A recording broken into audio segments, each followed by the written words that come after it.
Hola, ¿qué tal a todos? Bienvenidos nuevamente una semana más a Conectados Podcast, el podcast que instaura una nueva forma de relacionarnos con la realidad y con nosotros mismos. Es nuevamente una gran felicidad para nosotros tenerlos aquí. Estamos muy contentos porque tenemos un gran programa hoy preparado y no conversemos de más, conversemos directamente del tema. Es algo que les va a interesar a todos, creo que todos lo hemos vivido y aparte no solo nos conecta a nosotros, sino nos conecta con todas esas historias que hemos escuchado desde pequeños, incluso las historias que escuchaban de pequeños nuestros papás. Pero comencemos con una pregunta súper interesante. ¿Quién es su superhéroe / héroe favorito de las pelis, muchachos? ¿Qué tal, Víctor? ¿Qué tal a todos? Les mando un abrazo grande. Bueno, yo justo ahora que lo mencionas, me acuerdo de una entrevista que le hacen a Gómez Bolaños en Argentina y le preguntan sobre el Chapulín Colorado, uno de sus personajes, además del Chavo del Ocho, creo que el más conocido es el Chapulín. Y entonces él dice, mire, yo creo que el Chapulín es el verdadero héroe porque Superman, Batman, todos los superhéroes tienen grandes poderes o tienen mucha plata. Dice, en cambio, Chapulín es un tipo que no tiene superpoderes, que es miedoso, que tiene que enfrentar sus propios complejos, pero sin embargo vence su miedo y hace lo que le corresponde. Entonces yo me quedaría con el Chapulín Colorado. Joma exportando producto 100% nacional mexicano. Ya le insignia. Así es, además que es un superhéroe mexicano. Yo creo que es el único superhéroe mexicano. Bueno, el Santo también, pero yo me quedo con él. Me quedo con el Chapulín. Por un poquito. Piero, tu superhéroe favorito. Bueno, yo voy a desdecir a Gómez Bolaños. Yo creo que los superhéroes también tienen sus cositas dentro. Y mi superhéroe favorito de toda la vida siempre ha sido Spider-Man. Que de hecho aquí lo tengo. Me regalaron un Funko hace unos años. Y ya más adelante les voy a explicar por qué Spider-Man es un superhéroe más que interesante. ¿Por qué tiene su cosita dentro?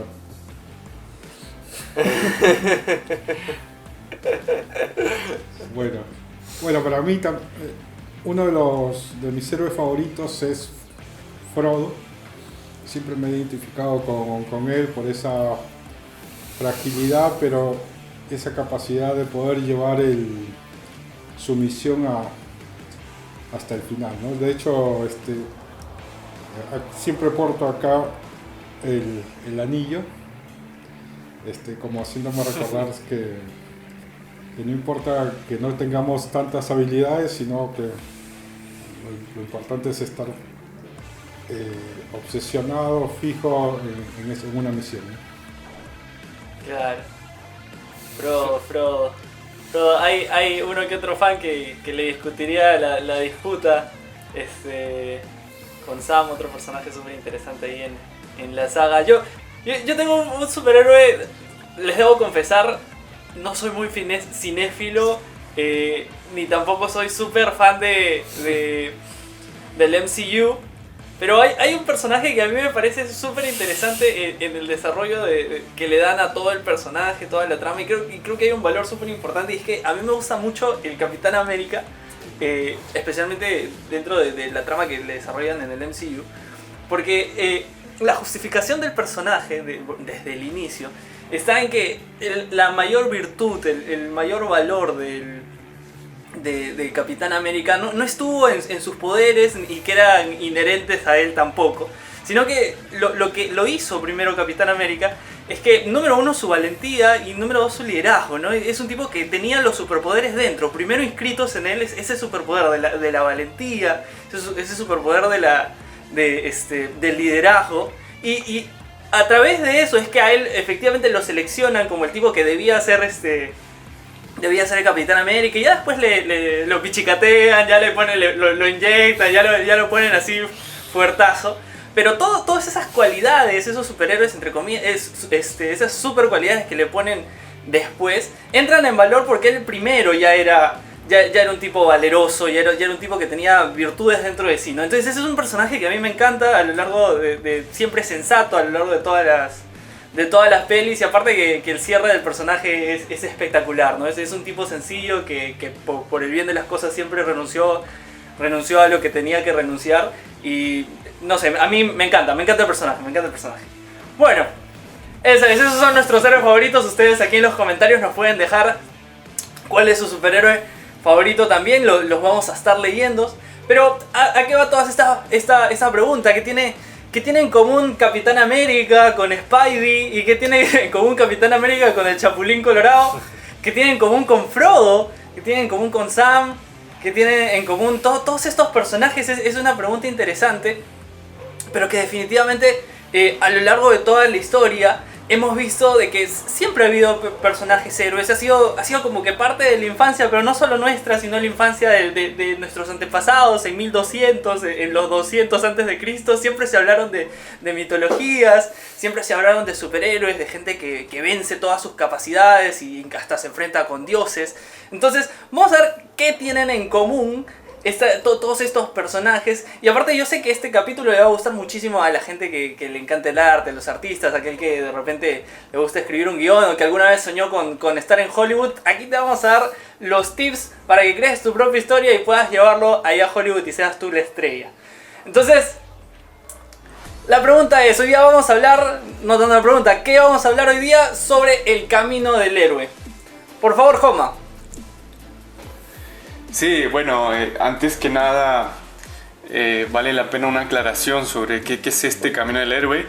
Este camino del héroe es una estructura, una narrativa sobre un personaje, y lo que nos va a marcar este camino es una especie de viaje circular. Es decir, es un personaje que sale de su origen, sale de su casa, sale del mundo ordinario, atraviesa por un montón de etapas y de aventuras y finalmente regresa otra vez hacia su origen. Entonces, lo primero es entender que es como una especie de viaje circular, ¿no?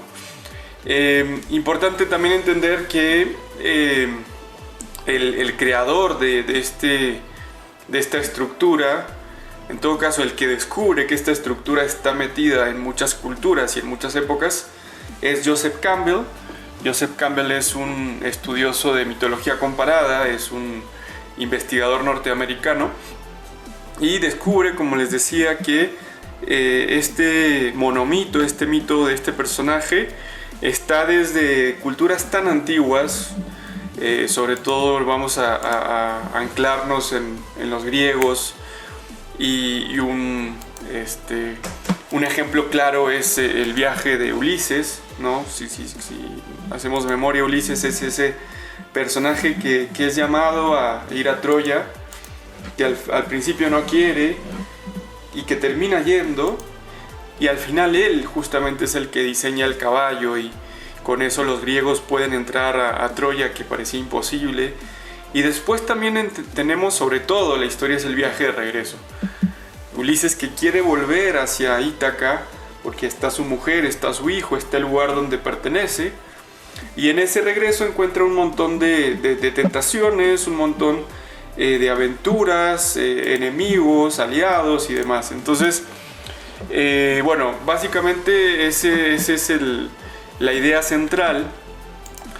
Y esta estructura del héroe, nos vamos a encontrar distintas clasificaciones, pero bueno, nosotros hemos hecho, lo hemos resumido en los 12 pasos principales, que en realidad es lo que más uno se encuentra si busca este camino del héroe. Entonces, ¿en qué consiste el camino? ¿Cuáles son las etapas? Son las siguientes. El primero es justamente el mundo ordinario, es donde el personaje vive en una vida, podríamos llamar normal, tranquila. Es un personaje que no ha tenido hasta ahora grandes inconvenientes, ¿no? Pero ¿qué pasa? Bueno, justamente en esa vida común, en esa vida tranquila, donde no ha tenido que afrontar grandes riesgos, recibió un llamado. Y ese llamado puede ser distinto, y de hecho, dependiendo de las historias, va a ser distinto. Hay sobre todo dos grandes historias que está claramente marcado este camino del héroe. Uno es Star Wars, toda la saga, y la otra es El Señor de los Anillos. Entonces, en este llamado a la aventura, este personaje recibe el llamado a hacer algo, a una misión que parece muy grande, que parece que es muy difícil que la pueda realizar, porque de hecho muchas veces es un personaje que no necesariamente tiene grandes cualidades ni intelectuales, ni físicas, ni superpoderes. Vemos por ejemplo a Frodo del Señor de los Anillos, es un personaje chiquito, es un hobbit, nunca enfrentó grandes retos, nunca supo manejar la espada, o sea, no tiene grandes conocimientos ni de guerra, ni de técnica, ni de nada prácticamente. Entonces, en este primer llamado a la aventura se da este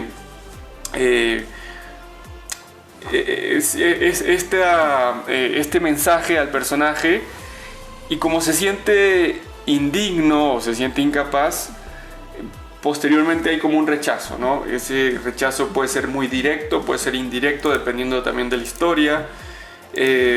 Bueno, no sé si han visto esto en algunos personajes o cómo lo han visto, como para que ustedes también me vayan ayudando a armar toda esa estructura. Sí, lo ves en Star Wars también, ¿no? O sea, sobre todo cuando se narra la historia de Anakin, ¿no? Que descubren a Anakin como un niñito, ¿no? Era un tipo cualquiera. Van descubriendo luego que tiene habilidades especiales, y Yoda le dice en un momento dado: tú estás llamado a ser el gran Jedi de todos los tiempos, ¿no? Tú estás llamado a equilibrar la fuerza en la galaxia. Y te das cuenta que esto genera un conflicto en Anakin, ¿no? Y él lo va rechazando, ¿no? O sea, si uno ha visto la saga de Star Wars completa, ves que el personaje de Anakin, por más que tenía al principio como bien incorporado esta idea de voy a ser discípulo, le ponen a Obi-Wan como maestro, te das cuenta que luego eso genera un conflicto interno en él, y él termina rechazando el llamado. De hecho, no solo lo rechaza, sino que termina siendo el villano más grande de toda la galaxia, ¿no? Claro. Bueno, en El Señor de los Anillos está este primer llamado cuando Gandalf se encuentra con Frodo y empiezan esta travesía a la que se suma Sam, que en realidad iba de chismoso, ¿no? Iba como tratando de ver qué era todo eso. Y al final llegan a la tierra de los elfos, y ahí se da este famoso concilio de Elrond, donde ya se cuenta lo que está pasando, ¿no? Cómo las fuerzas del mal están creciendo, y si alguien no es el portador de ese anillo y no lo lleva hasta el punto donde se puede destruir, pues toda la vida de todos está en peligro. Entonces ahí me parece muy ingenioso cómo el llamado se da de forma indirecta, pero el personaje, que es Frodo, siente realmente ese llamado, siente que si él no lo hace, nadie más lo hará, porque, bueno, ahí se pelean los enanos con los elfos, porque nunca se pueden ver la cara, siempre han vivido como enemigos. Los hombres tienen mayor riesgo de ser codiciosos y de que al final su deseo de codicia les gane. Entonces Frodo se da cuenta que si no es él, no puede ser nadie.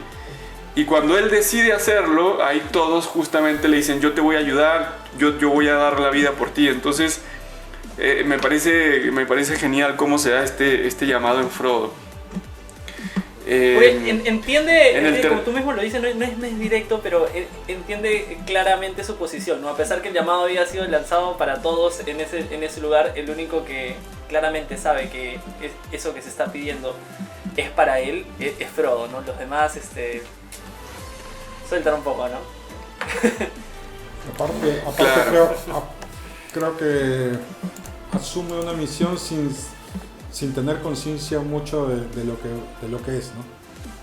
Pero que Sí, y de lo que será. De lo que será, claro. Claro, así es. Y justamente era el más débil de todos, era el más chaparrito, era el que menos sabía de armas, porque por ejemplo, los enanos manejaban muy bien el hacha, los elfos el arco y la flecha, los hombres la espada. Entonces Frodo no tenía ni idea de ninguna de las armas, y así se anima, ¿no? Pero tenía fe.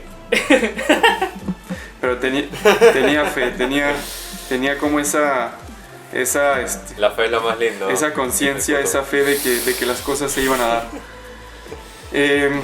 Muy bien, bueno, es eso, un personaje que vive en un mundo ordinario, recibe un llamado, al principio lo rechaza porque se siente incapaz, pero justamente el siguiente punto es que se encuentra con el maestro, que se encuentra con el mentor. Normalmente es un anciano, es un tipo sabio, es alguien que en algunas historias tiene ciertos poderes, y ese maestro le dice: mira, no te preocupes, la fuerza va a estar contigo, vamos a estar de tu lado, vas a tener ayuda, entonces no estás solo. Entonces ese encuentro con ese personaje le ayuda a que esa decisión se mantenga firme, ¿no? No sé si también lo ven en algún típico sabio de alguna historia, que es el consejero. Bueno, es el que de repente no directamente los superhéroes, pero es claro la del señor Miyagi, ¿no? Con Daniel San, toda esa compañía que le va haciendo, que le va enseñando, y aparte, como es totalmente un mundo desconocido para el pupilo, es como que no entiende en un principio toda esa sabiduría que le es transmitida, y el señor Miyagi se lo va dando sin que lo entienda, hasta que le dice: con paciencia, más adelante vas a entender que esto era lo que tenías que hacer, ¿no? Claro, que también está presente también la fe, ¿no? Digamos, el confiar en que aunque no ves claro lo que viene, sin embargo das el paso, aceptas. Como ya que dijiste, la fuerza estará contigo, creo que es clarísimo en Star Wars, ¿no? Como Anakin va tomando como maestro, bueno, primero a Obi-Wan, pero como gran maestro sabio a Yoda, que más incluso a veces ni siquiera se entiende lo que dice porque el tipo habla al revés.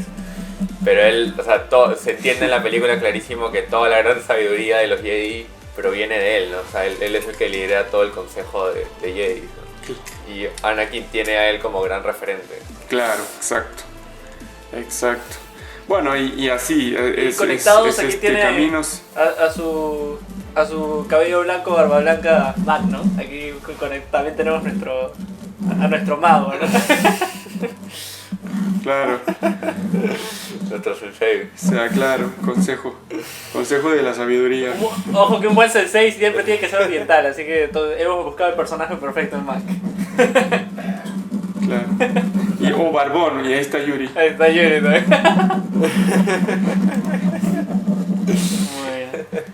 Bueno, es... A ver, Joma, ¿qué otro paso hay? Entonces, ese encuentro es definitivo para asumir su responsabilidad, para decidirse. Después tenemos la salida, ¿no? Es emprender el viaje, es emprender esa nueva etapa que tiene que ver con que ya decidió. Entonces se empiezan a encontrar con nuevos retos. En la salida a la aventura es también como una salida a lo desconocido, ¿no? Si antes estaba en la zona de confort, si antes estaba en la zona de normalidad, estaba tranquilo, ahora sí se empieza a enfrentar a algo que no había experimentado, que no había conocido. Y en esta salida se da justo de la mano con los siguientes dos pasos. Uno son las pruebas, ¿no? Empieza a tener ciertas pruebas. Puede pasar hambre, puede pasar soledad, puede pasar dificultades, persecuciones, puede pasar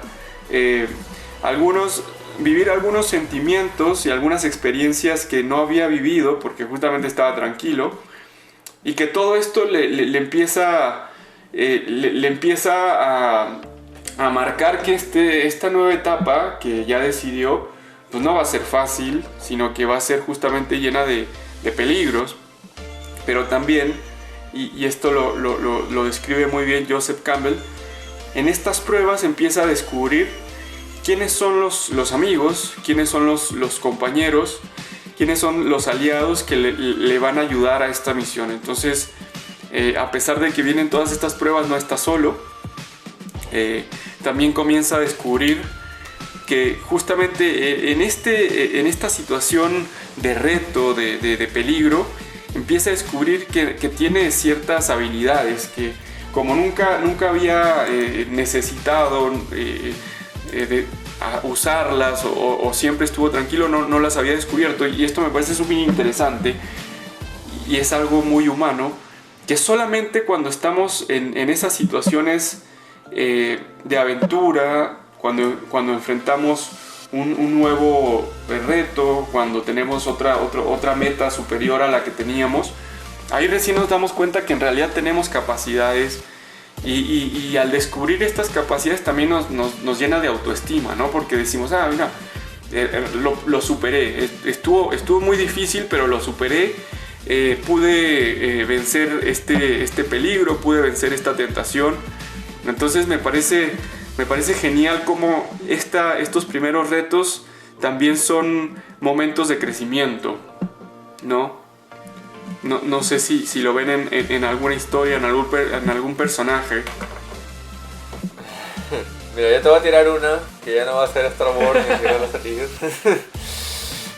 Ahorita que te escuchaba, la primera película de Iron Man 1, porque de ahí la 2 y 3 ya es medio pachotada. Pero en la 1 tú ves a un Tony Stark que porque lo capturan a raíz de quién es y está en una cueva, el tipo se ve obligado a decir cómo hago para salir de esta cueva, crea una especie de prototipo de traje que lo ayuda a salir, y una vez que él sale, él dice, o sea, se da cuenta de todo el daño que sus armas, porque acuérdense, Tony Stark en esta historia, él es un multimillonario, que todos sus millones vienen de la venta de armas, y se da cuenta que en realidad su negocio no está haciendo ningún bien, ¿no? Entonces él decide cerrar toda la empresa. Y ahí comienza a descubrir que hay gente que se le va a poner en contra, ¿no? De hecho, no me acuerdo si era su gerente general, su CEO, una cosa así. Se le pone en contra y él termina siendo el villano. Y ahí es donde él va descubriendo, o sea, Tony Stark va descubriendo que hay más vida que solo... Para él hay más vida que solo el ir vendiendo armas. O sea, se puede vivir de otra cosa, el tipo puede hacer algo más grande con su vida. Y ahí va descubriendo también aliados, ¿no? Ahí conoce a este militar morocho, que termina siendo como su mejor amigo. Y ahí también conoce a Pepper Potts, que luego termina siendo su esposa, ¿no? Y que son ellos dos en realidad los que en toda la historia siempre son los íntimos de Tony. Entonces creo que en esa primera película se nota ese llamado de Tony de puedo hacer algo más grande con mi vida, y que eso no va a ser fácil, ¿no? O sea, de hecho en la primera película el tipo tiene bastantes trabas para comenzar a responder ese llamado. Claro. Sí, y de hecho hay toda una primera etapa, no es que solamente se lanza y ya la valentía y la fe, sino que siempre en todas las historias hay una primera etapa donde el héroe o es preparado en las habilidades que todavía no maneja. Kung Fu Panda, por ejemplo, me acuerdo, ahora me vino a la mente Kung Fu Panda, cómo lo empiezan a preparar y lo ponen a dieta y demás. Entonces es la primera etapa también de aprender ciertas habilidades que no tenía, y estas habilidades o las aprende en el combate, las aprende justamente en las pruebas, o a veces es el mentor también el que le va enseñando ciertas técnicas, ciertos golpes, cierta manejo también de su tranquilidad interior, qué sé yo, ¿no?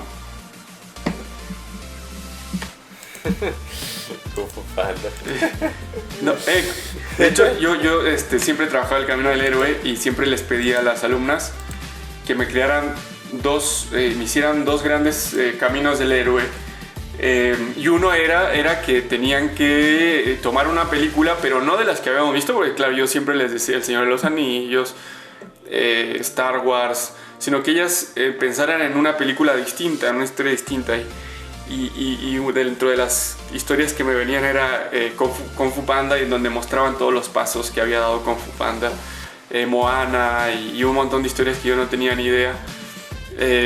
Y bueno, y después les pedía que me crearan una historia original que ellas mismas se les ocurriera. Entonces, pero que tenía que ver con un filósofo, como cómo sería el camino del héroe en un filósofo. Y siempre me creaban historias muy, muy originales, muy, muy divertidas. Bueno, entonces tenemos las pruebas, esa etapa donde el personaje va aprendiendo cosas nuevas, se enfrenta a los malos, a los enemigos. También se dan las tentaciones, ¿no? Puede ser una tentación directa de un personaje o de un momento en el que el héroe se siente tentado. Se siente tentado o a abandonar, se siente tentado a traicionar a su gente, se siente tentado a simplemente dejarse, ¿no? Abandonarse y ya no seguir porque es muy difícil, es muy duro. Pero bueno, finalmente tenemos como una etapa final dentro de esta primera etapa, ¿no? Que es como una especie de consagración. Entonces, el ya haber logrado algo, el ya haber llegado como a la primera etapa, al primer logro, nos habla de una transformación, ¿no? Se llegó a un primer objetivo en la misión. Todos los pasos previos han servido para esta consagración. Entonces, el personaje ya no es el mismo en el sentido de que ya ha crecido, ha madurado, digamos. Si volviera a su lugar de origen, de alguna forma ya le daría un poco de insatisfacción el haber no salido de ese lugar, porque dice, no, realmente, a pesar de que fue durísimo, esto fue algo muy bueno y esto me ayudó mucho a crecer.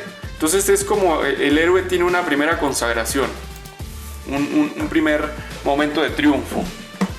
Que bueno, no sé si lo han visto en alguna. Ojo que estos pasos no se dan exactamente en todas las historias. De hecho, hay algunas que resaltan unos o que resaltan otros o que directamente suprimen algunos. Entonces, no es perfecto en todas las historias, pero sí en general es este camino, ¿no? Bueno, no sé si quiere. Vamos con mi superhéroe favorito. Yo lo veo clarito en Spider-Man. Esto. En la 2, sobre todo. Porque tú ves a un Peter que ya habiendo asumido ese lugar de Spider-Man, él tiene esta gran tentación, y que de hecho te lo desarrollan en la primera, pero en la segunda es mucho más claro, de que él siempre estuvo enamorado de Mary Jane, ¿no? Y en un momento dado ese amor que tenía por Mary Jane le comienza a jugar una mala pasada, porque el tipo dice, pucha, si soy Spider-Man no puedo estar con ella porque la expongo a mucho peligro, ¿no? O sea, la expongo prácticamente a que la maten. Y en un momento dado de la película, él se plantea y dice, pero ¿y si mejor dejo todo esto? Total, está la policía, están los bomberos, están los militares, ellos se pueden cagar de New York. Y el tipo abandona su ser superhéroe, ¿no? Y tú lo ves todo en ese tramo de la película, el tipo súper feliz, ¿no? Que disfruta la vida, al fin se puede tomar un café tranquilo, puede ir al cine, puede estar ahora sí con la chica. Pero en un momento dado el tipo se da cuenta que tiene un quiebre en el que ve que una persona muere en un incendio a raíz, y él comienza a pensar, si yo hubiese sido Spider-Man ahorita, yo hubiera podido haber salvado a ese tipo, ¿no? Y ahí él comienza a retomar otra vez su camino del héroe, y tú lo ves al final de Spider-Man 2 ya como un Peter Parker mucho más maduro, ¿no? O sea, ya más realizado como superhéroe y habiendo asumido ahora sí su misión, ¿no? O sea, incluso diciendo, si tengo que sacrificar mi gran anhelo de estar con la chica que amo, pues lo sacrifico, pero porque entiendo que tengo un llamado más grande. Claro. Y ahí regresa con todos sus poderes, ¿no? O sea, ya no solo más, o sea, con los superpoderes, sino también ya más maduro de mente, ¿no? A afrontar las cosas que tenía que hacer, ¿no? Ya sin distracciones. Sí, además esta escena que le hacen al tipo, que calculo que todos la han visto, el tipo deteniendo el tren, así, con todo desgarrado. Justo esa escena después de todo este quilombo que se le arma en la cabeza. O sea, entiendes ahí clarito que ese es el momento en el que Spider-Man dice, he vuelto, ¿no? O sea, cuando la gente lo comienza a agarrar, incluso le saca la máscara y se dan cuenta que el tipo es un chibolito de 18 o 20 años. Y además uno suelta el comentario de, tranquilamente este tipo podría ser mi hijo, Claro. ¿no? Y te das cuenta ahí que Spider-Man dice, he vuelto, ¿no? O sea, ya, Claro. yo soy. Hay como hay una asunción o una... Sí, asumir que sí, que quiero seguir en este camino, que si hubo dudas, si hubo tentación, pues ya acá asumo que quiero ser Spider-Man, ¿no? El comentario aparte, Pero no todos somos si hay un Spider-Man, personaje realmente tóxico e insoportable en los personajes de superhéroes es Mary Jane, ¿no? Comentario aparte. La verdad. Ahora, yo estaba pensando en, en los relatos bíblicos, por ejemplo, Jonás. En esta cuestión del camino del héroe, hay algunos que llaman a esto el internamiento a la caverna más profunda, ¿no? Antes de la resurrección. Y Jonás es un tipo que justamente cumple todo eso, ¿no? Rechaza el llamado, tiene a su mentor con Dios, se escapa, comienza a pasar las pruebas y en un momento dado lo largan al mar y es tragado por un gran pez o por una ballena, ¿no? Y durante 3 días está él en el estómago de la ballena reflexionando de su dureza de corazón, y hasta que en un momento dado él decide retomar la misión que Dios le había mandado, ¿no? Y ahí es donde Claro. vuelve a Nínive y lo salva, ¿no? Claro. Y Que entonces, es muy posible que Joseph Campbell hayan tomado también esa historia como parte de su investigación, ¿no? Porque, Claro. ojo, que él toma todas las culturas, de todo tipo de cultura, de todo tipo de religiones. ujú. Sí, y creo que, como dices, se ve claro cómo se cumplen estas etapas en Jonás. Bueno, entonces ahí hemos llegado como a la mitad de este camino. Creo que todos nuestros oyentes han reconocido en sus personajes o superhéroes favoritos alguna de estas etapas, porque es muy muy claro cómo se dan, sobre todo en los superhéroes, este camino. Bien, y después de la consagración tenemos la siguiente etapa que se define como una duda y negativa en regresar. A ver, acordémonos que el personaje no está donde salió. Ha logrado superar ciertas pruebas y retos y ya tiene gente que lo quiere, tiene cercanos, tiene amigos. Y Joseph Campbell lo describe como esta duda y negativa en regresar, porque después de haber encontrado la iluminación, una cierta tranquilidad, cierto gozo después de la consagración, ahí puede tener un rechazo a volver. Es decir, ya superó todo, ya está tranquilo, está feliz. Muchas veces hasta tiene como digamos, se dio en esta historia un acercamiento con alguna mujer o con algún hombre, depende si el héroe o la heroína, ¿no? Como que normalmente nos referimos a héroes y muchas veces empieza como una relación afectiva con alguna mujer. Y este estado puede hacerlo dudar en regresar hacia su origen o seguir su camino, seguir su meta. Como tú lo contabas, Tanky, se ve como está Mary Jane y es como una especie de tentación grande para continuar o para volver. Pero bueno, después de esto, Joseph Campbell describe que hay una huida y un rescate extremo. Ojo, yo lo veo claro esto en el viaje de Ulises.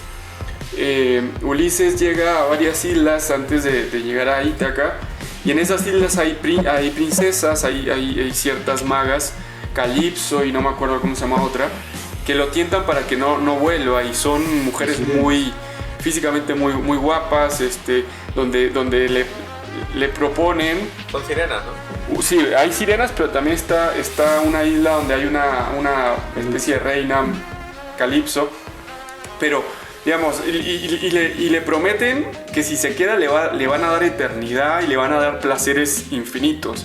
Entonces el héroe, o sea, superar esta tentación de placeres infinitos y de eternidad es muy fuerte, y en ciertos momentos duda o puede dudar en regresar el personaje, cualquier personaje del que nos refiramos. Pero sin embargo, después de esto hay como una huida y un rescate extremo. Es decir, puede ser que haya habido una pelea, puede haber pasado algo que que saca como que le da como un golpe en la cabeza para que se dé cuenta de que su misión o su llamado está en otro lado. Y por eso esta huida y rescate extremo. Si se huye de los dioses, se huye de los magos, se huye de las hechiceras.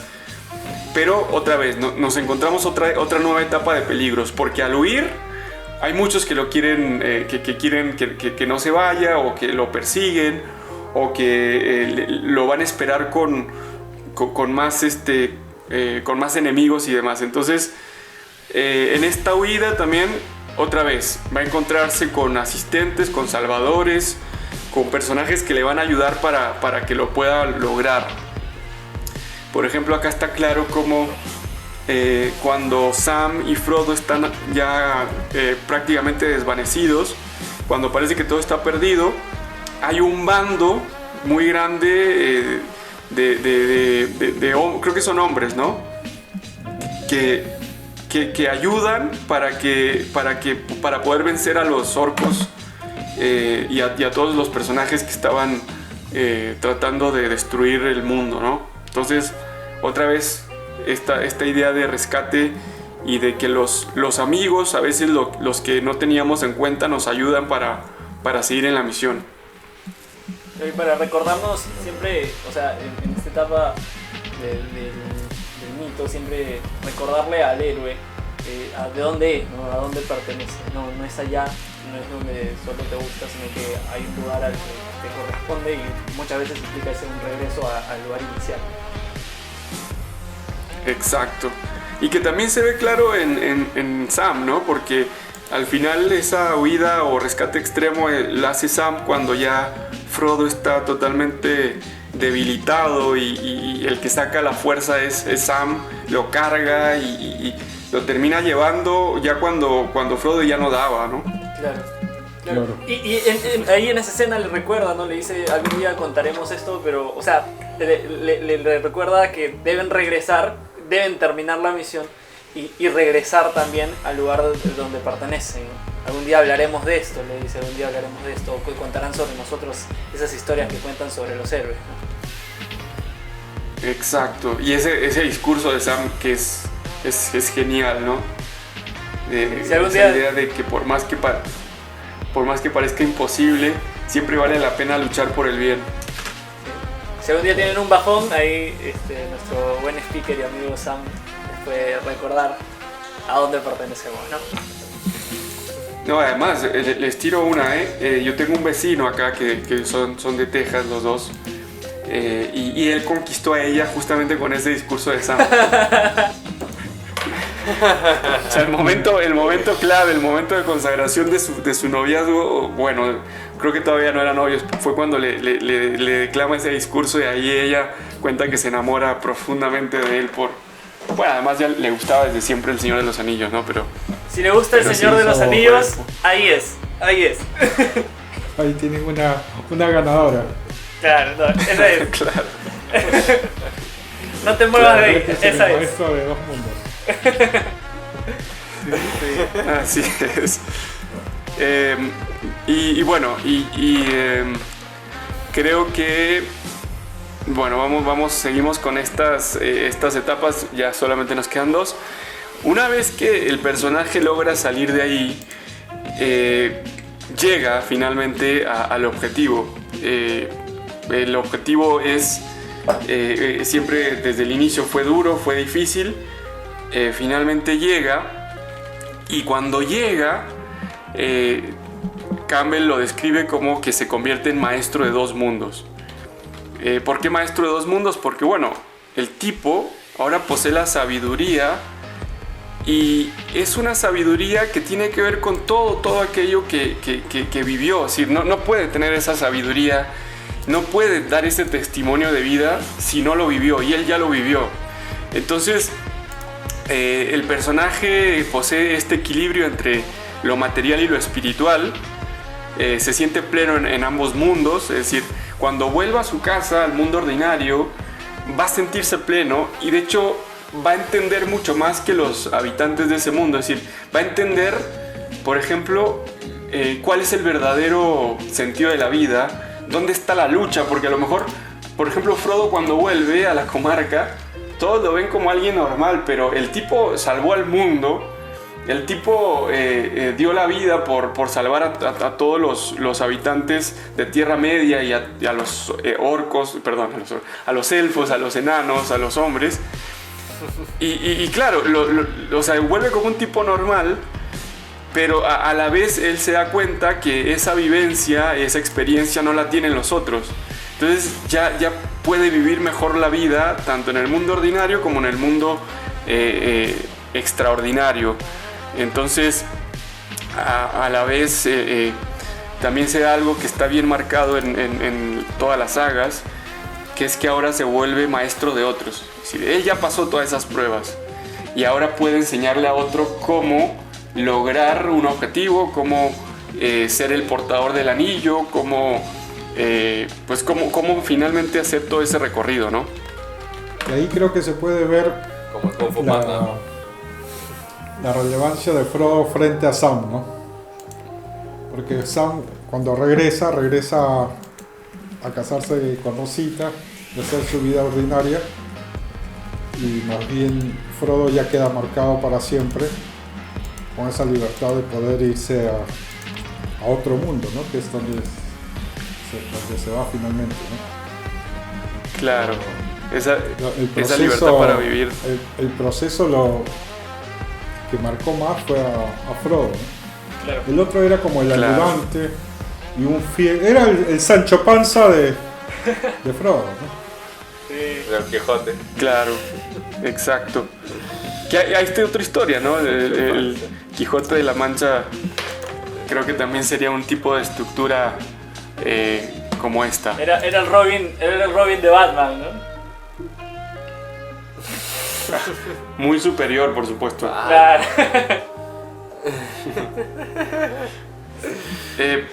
Yo me acuerdo de una escena de esta película de Superman, El Hombre de Hierro, como Superman, después de que había salvado al mundo, vuelve a su lugar, creo que vive en San Luis, Missouri o algo así, o Kansas, no sé, y un policía le pregunta, oye, ¿qué pasa? No, oficial, no pasa nada, yo solamente soy un tipo que vive acá en Kansas y como un granjero, como que vuelve a su vida normal, ¿no? Como si no hubiese pasado nada.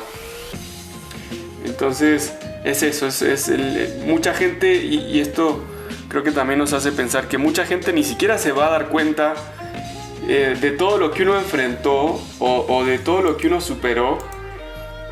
Pero eso queda en uno, ¿no? Queda en su interior, esa satisfacción de haber cumplido la misión. Digamos, si alguien es creyente, podríamos también decir que muchas cosas la gente no las ve, pero Dios las ve. Es decir, la gente no se da cuenta que uno venció algo, que uno dio la vida por algo o dio el tiempo por algo, pero eso Dios lo ve, ¿no? Sí, se ve. Ahorita que mencionabas esto, justo que hace un rato decían Batman. Batman esto al final lo ves clarito, ¿no? O sea, bueno, Batman era católico, pero o sea, tú ves el desarrollo de toda la saga y como Batman siempre tiene esta idea, bueno, Bruce Wayne, de yo voy a ser Batman, pero la gente solo necesita que yo sea Batman, ¿no? O sea, no necesitan saber que Bruce Wayne era Batman. De hecho, al final, en la tercera, cuando él está a punto de llevarse la bomba atómica, y que probablemente iba a morir en esa misión. Incluso cuando el comisionado Gordon le pregunta, le dice, oye, pero dinos al menos quién eres, ¿no? O sea, la gente necesita saber quién estaba detrás de esa máscara, ¿no? Y el tipo le dice, no, o sea, le responde algo así como que, mira, hoy en día cualquiera puede ser un héroe, ¿no? O sea, y no necesito que la gente sepa al fin y al cabo quién fui yo. O sea, me basta con que sepan de que tuvieron un héroe para que lo salven, ¿no? El tipo va y se retira, ¿no? Y tú ves al final de la saga cómo él se retira de ser Batman. Y al final toda Ciudad Gótica se queda con la idea de Batman nos salvó, ¿no? Nunca supieron Bruce Wayne nos salvó y nunca le hicieron altares a Bruce Wayne. O sea, para ellos además Bruce Wayne era un multimillonario acabado, ¿no? Pero al tipo no le importaba eso, al tipo le importaba cumplir su misión, salvar a la gente y listo. Y no necesitaba que la gente lo aplauda ni nada. Claro. Claro, en realidad el héroe en general no hace las cosas para ser visto y ser reconocido, ¿no? Las hace porque es su llamado por amor a la misión, por amor a la gente, pero nunca su fin es salir, a diferencia de esa actitud política de sí, yo hago esto para decirle a la gente que yo soy bueno, que yo soy servicial, que yo hago esto. Entonces es una actitud más bien de desprendimiento, ¿no? Como de pobreza, de ese orgullo de decir, yo soy acá el que salvo todo, ¿no? Claro. Y aparte de todas estas cualidades que vemos que son como virtudes importantes de todos los héroes, hace entender también cómo personajes como Deadpool, por ejemplo, no pueden ser considerados bajo ninguna circunstancia héroes, porque no complementan esas capacidades con una virtud, ¿no? Es siempre necesario para el héroe haber adquirido no solo esas capacidades, sino ser virtuoso al momento de ejercerlas. Es algo súper importante. Así es. Entonces, Y bueno, ya Mac ya mencionó, pero la última de las etapas sería esta libertad para vivir, ¿no? El héroe ya tiene ese equilibrio y esa sabiduría, está liberado de todo tipo de temores, entiende la profundidad del mundo, digamos, tiene un conocimiento metafísico muy profundo de la realidad porque entiende cuál es la raíz del mal y cuál es la raíz del bien. Entonces el héroe vive como esta segunda consolidación, que es como la consagración definitiva. Y me parece interesante cómo Campbell menciona que el héroe inclusive ya ha vencido el temor a la muerte. Es decir, y yo lo entiendo desde esto. El héroe ha cumplido ya su misión. Es decir, el sentido de su vida lo ha convertido en algo heroico, en algo profundo, en algo que fue una entrega, un don a los demás. Entonces finalmente si le toca morir, muere tranquilo porque ya se dio cuenta que su misión la cumplió. Poco como dice San Pablo, ¿no? He peleado el buen combate, me espera la corona de gloria porque en definitiva cumplí mi misión. Y está más allá de los mandatos sociales. Exacto. Y bueno, este sería una especie de resumen del camino.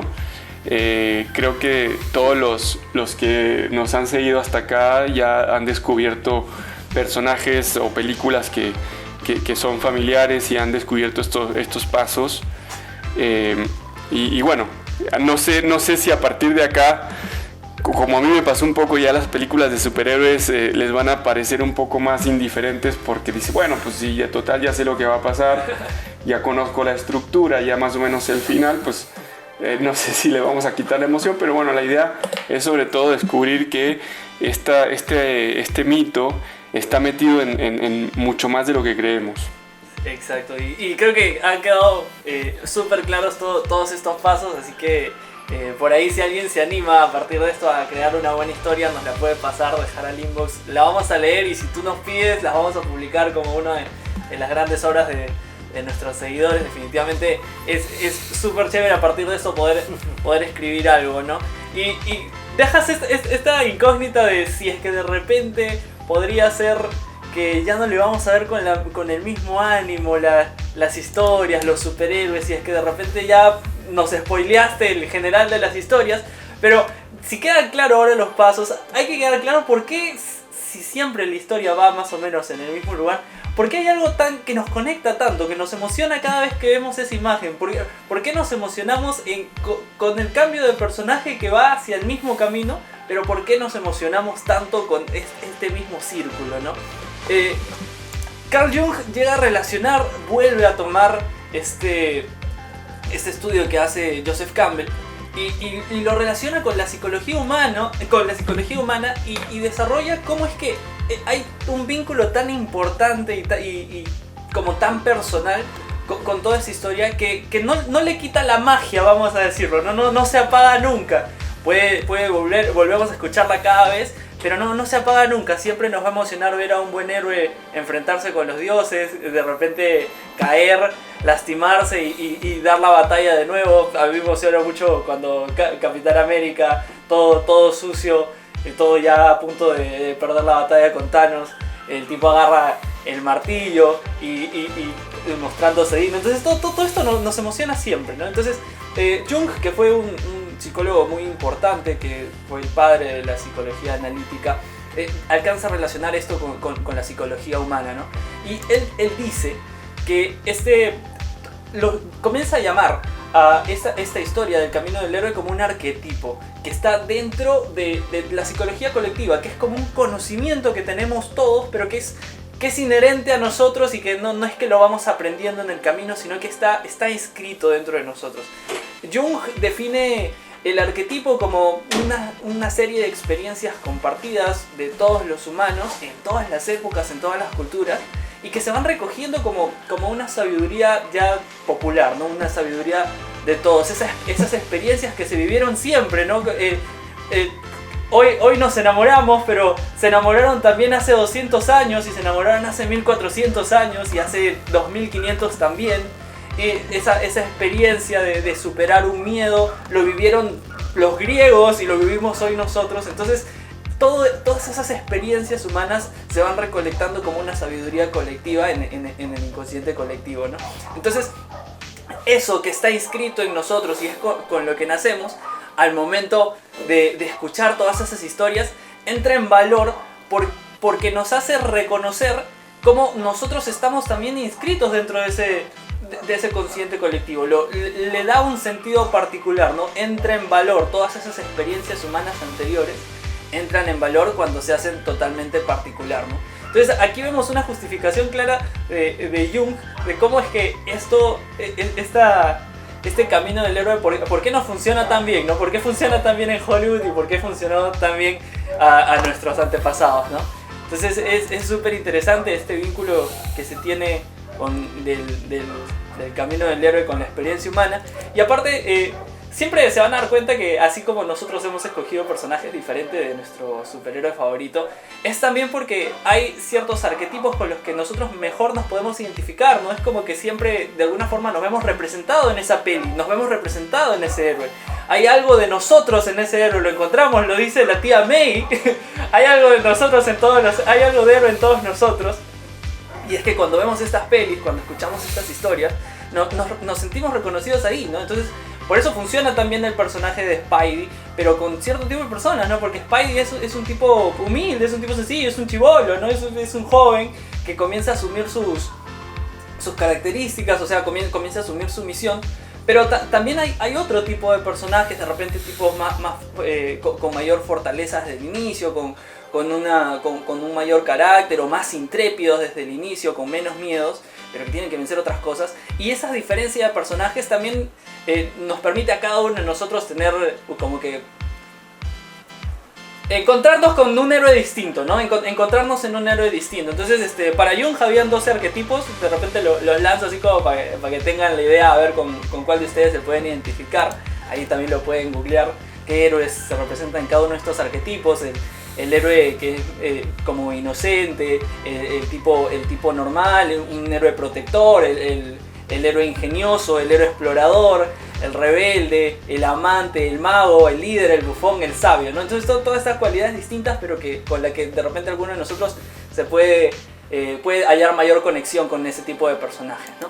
Entonces a mí me parece súper interesante, y creo que aquí también, aparte de los pasos, queda claro cómo psicológicamente nos entendemos dentro de esas historias, ¿no? Sí, que justamente por eso creo que tiene tanta relevancia y va a seguir teniendo, porque como dices, nos habla de aspectos muy humanos, ¿no? O sea, personaje común que no tiene superpoderes, que tiene miedo, que enfrenta sus miedos, que va haciendo amigos en esta misión.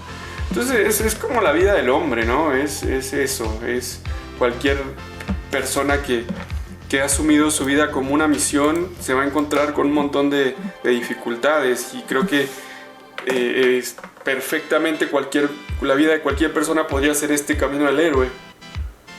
Claro. Y habría que ver si en el bufón no encaja Deadman, ¿no? Deadpool. Claro. Deadpool, ¿no? Claro. A lo mejor lo podemos integrar ahí. Claro. Que tiene que ver también con esta idea de que un gran poder conlleva una gran responsabilidad. Está en la película de Spider-Man, Vamos, Spidey. pero creo que no sé si es originalmente la película. O sea, todo talento, todo don, que también es algo muy bíblico.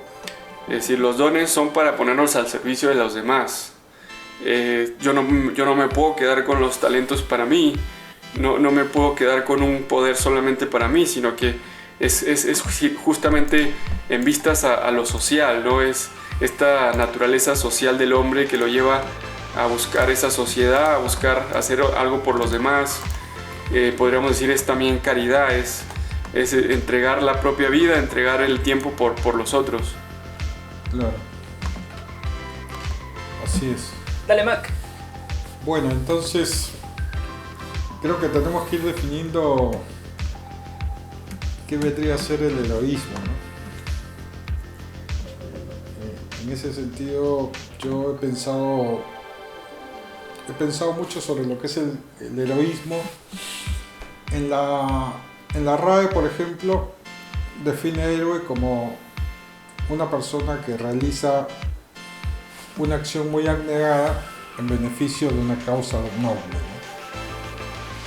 Pero sinceramente me queda como muy corto esa definición, porque si bien el héroe hace una acción abnegada o muy abnegada, ¿no?, en beneficio de una causa noble, el heroísmo no lo define un solo acto, ¿no?, sino así como una flor no hace la primavera, un solo acto muy abnegado no necesariamente hace a uno héroe, ¿no?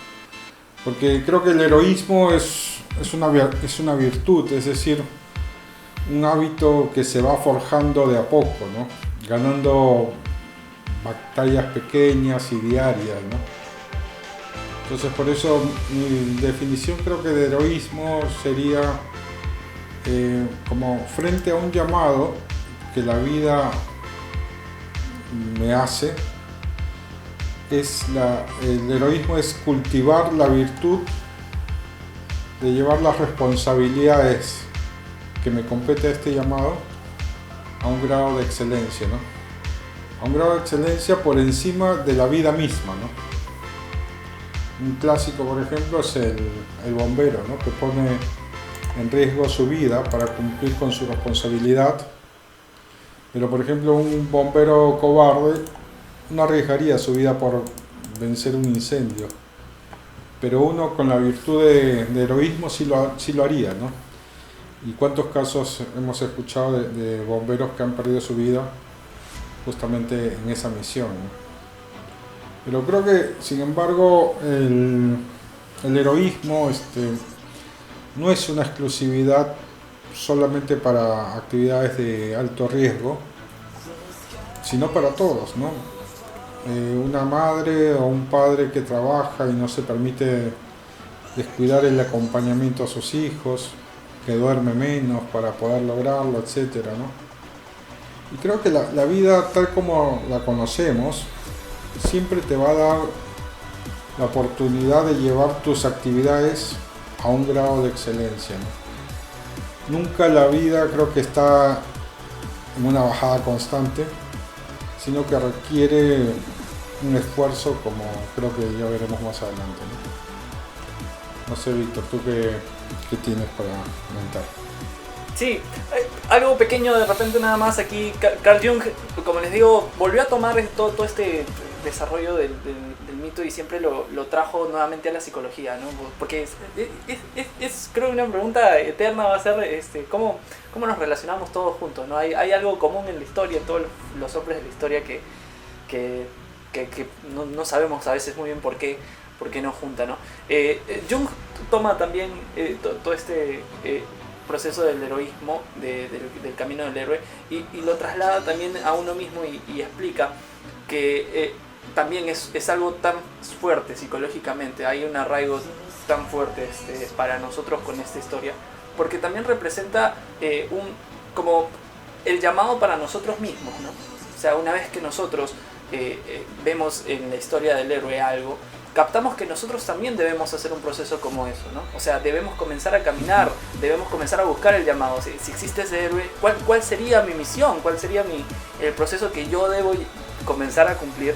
¿Qué cosas debo adquirir para llegar a ser ese héroe que en algún momento leí, ¿no? O en algún momento que pensé? Creo que está inscrito dentro de nosotros ese sentido de heroísmo. Desde niños soñamos con ser bomberos, como dice Mike de repente, con ser bombero, pero siempre soñamos con ser algún superhéroe o con tener superpoderes, y creo que es algo muy inscrito en nosotros, ¿no?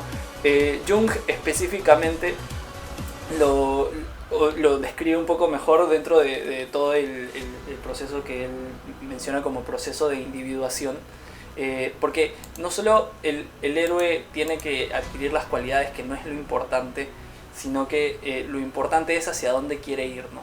Esa misión particular que tiene, eso que lo hace individual y que, como veíamos en Frodo, solo él lo puede cumplir. Ese proceso también tiene que suceder en nosotros, ¿no? Es un recorrido en la vida, algo que tiene que suceder necesariamente, el individuarnos, como lo diría Jung, este proceso de individuación, de encontrar algo particular para lo que yo soy, para que me corresponde a mí, y en todo ese proceso de descubrir qué es lo particular para mí, qué es lo que me va a hacer a mí distinto, es que tenemos que comenzar a vencer todos esos miedos, comenzar a vencer todas esas cosas que tenemos como oscuridades ocultas dentro de nosotros, para poder llegar a ese proceso de un ser completamente individual, pero no individual entendido como individualismo que se separa de la gente, sino individual en el que un ser diferenciado, pero que le responde y que es parte de todo su alrededor, ¿no? En el ejercicio de hacernos individuales, de encontrar y desarrollar nuestra misión, se puede ver, ¿no?, que es ahí, precisamente ahí, donde funciona todo lo demás, todo lo que está alrededor mejora, ¿no? Todo lo hacemos por los demás, y nuestro entorno mejora, ¿no? Entonces es súper interesante la lectura que le da Jung a todo este camino del héroe a través del proceso de la individuación, ¿no? Yo creo que Campbell, lo que nos muestra Campbell y lo que nos está diciendo Jung, es un poco que como que el heroísmo es la única manera de poder llevar a plenitud nuestra vida, ¿no? Y que en otros ámbitos de conocimiento, como los religiosos, es lo que se llama la santidad, ¿no? Exacto. Creo que en el fondo la única forma de perfeccionarnos como personas es asumir la vida heroicamente, ¿no? Exacto. Sí, o sea, en definitiva es la idea de que todos estamos llamados a la plenitud de nuestro ser, y esa plenitud no se consigue sino con ese heroísmo, esa valentía para afrontar y para asumir lo que nos toca, ¿no? Claro. Ahora, hay una cosa que está siempre asociada a toda esta cuestión, que es la vida, aceptar la vida como un combate, ¿no? O esa imagen que está bien instalada en la cultura, ¿no? Recién decíamos que la vida siempre requiere un esfuerzo, ¿no? Y hay una visión como estoica, pero creo que en el buen sentido, de asumir el acto de vivir como algo que requiere siempre un sacrificio, ¿no? En el libro, por ejemplo, de Job, se puede leer en el capítulo 7, que dice: no es milicia la vida del hombre sobre la tierra, ¿no? Todas estas referencias construyen, creo que, una imagen del ser humano como disciplinado, esforzado, capaz de reprimir sus deseos, porque así es la vida, ¿no? Lo veíamos recién en Peter Parker, ¿no? Y yo creo que esto es cierto, ¿no? La vida, como dice la frase común, no siempre es color de rosa. Pensar así es una ingenuidad, ¿no? Pero yo percibo que también la sociedad moderna, o sea, desde la Ilustración, acentuó demasiado esta actitud rigorista, ¿no? Como que nuestros padres, nuestros abuelos, mi generación de algún modo, y todos, en la medida que vamos entrando a la adultez, nos convertimos como en hijos del rigor, ¿no? si bien creo que la vida nos exige de sacrificio, como ya hemos dicho, creo que hay que distinguir que sacrificio no es necesariamente dolor o sufrimiento, ¿no? Pero en una cultura donde lo correcto es el deber y no la bondad, el cumplimiento y no la generosidad, aceptar la vida como un combate puede ser realmente frustrante, ¿no? Somos, creo que, una sociedad que ha perdido el sentido de la fiesta, del sufrimiento, ¿no? El sufrimiento es como el peaje para el disfrute, ¿no? Por ejemplo, un niño se rompe el brazo, va a la posta médica, le ponen el yeso, y el papá que le dice, ahora te voy a comprar un helado, ¿no? ¿No? O sea, el disfrute está para mitigar el dolor y no es algo bueno por sí mismo, ¿no? Tiene que haber sufrimiento para después recién poder sufrir, disfrutar del placer, ¿no? Y creo que hay que entender que la vida nos exige esfuerzo, pero eso creo que, o sea, eso es culpa de Adán y Eva, ¿no? Que comieron del árbol de la ciencia. Antes no era así, ¿no? De hecho, las mujeres parían sin dolor. Pero más allá creo que de la alegoría que nos presenta el relato del Génesis, creo que este concepto de la vida como una milicia nos dice que el amor siempre implica una elección a algo concreto o a alguien concreto, ¿no? Y eso conlleva renuncias, ¿no?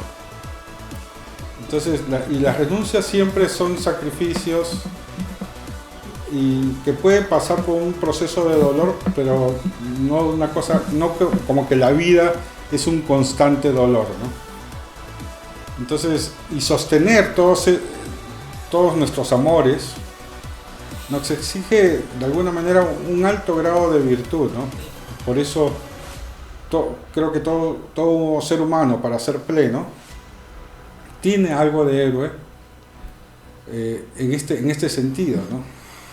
En que las grandes elecciones de la vida, las grandes decisiones importantes, siempre conlleva una renuncia y un comenzar a afirmarse sobre un camino que es nuevo, ¿no? Si no, como que la vida estaría incompleta, ¿no? O mediocre, conformista, ¿no? Pero la vida nos enseña que tenemos que ser valientes para vivir, ¿no? La conformidad justamente es una forma de cobardía o de ser pusilánime, ¿no? Sí, bueno, eso es un poco lo que quería comentar también con ustedes, porque está asociado a esta cuestión de siempre poner la vida como un combate, pero creo que tenemos que también darnos la posibilidad del disfrute y no necesariamente solamente cuando hayamos sufrido poder darnos un descargo para poder mitigar ese dolor, ¿no? El disfrute es bueno algo por sí mismo, ¿no? Claro. Sí. Perfecto, bueno, pues llegamos al final. Ahora sí, muchachos, ya vamos terminando. Creo que nos ha quedado un muy buen programa. Esperamos que todos ustedes ahí en sus casas lo hayan disfrutado bastante. Nos pueden dejar en los comentarios lo que ustedes gusten, una buena pieza, algún buen una buena peli que describa todos estos pasos. Comenten, nos compartan el contenido, ya saben que es súper importante también para nosotros, para seguir creciendo, para hacer muchos más, que ustedes lo compartan, y les agradecemos habernos escuchado toda esta hora más o menos, ¿no? Que se hayan comprometido. Yo creo que ha sido un gran programa y les agradecemos estar con nosotros, así que yo creo que nos vamos despidiendo ya. Sí. Sí. Sí, creo que ya es hora. Bueno. Creo que ya Sí, háganse el esfuerzo de ver su película de superhéroes favoritos, pero esta vez teniendo estos pasos a la mano, se van a dar cuenta que van a descubrir cosas nuevas en esa película. Así es hora de que cada quien vaya a su misión, a la misión que le corresponde. Sí, yo creo que El conocer esta estructura no nos va a spoilear o quitar el disfrute de las películas. Yo de hecho estudié algo de cine y a partir de ahí es inevitable que yo que vea las películas siempre con ese ojo técnico, ¿no? Y uno diría, bueno, te quita la capacidad de asombro, pero al contrario, creo que mientras más conoces ese arte, más lo disfrutas, ¿no? Por más que sepa de dónde vienen todos esos efectos o cuáles son los giros en una estructura de guión, todo eso, ¿no? Genial. Bueno, entonces... Lo que pasa es que las películas más malas son las previsibles. Claro. Bueno, entonces nuevamente ha sido un gusto para nosotros estar con ustedes. No se olviden de compartir y dejar su like. Y nos vemos dentro de 2 semanas. Cuídense mucho. Chau, chau. Chao, chao. Chao, chao, un abrazo grande. Nos vemos. Nos vemos.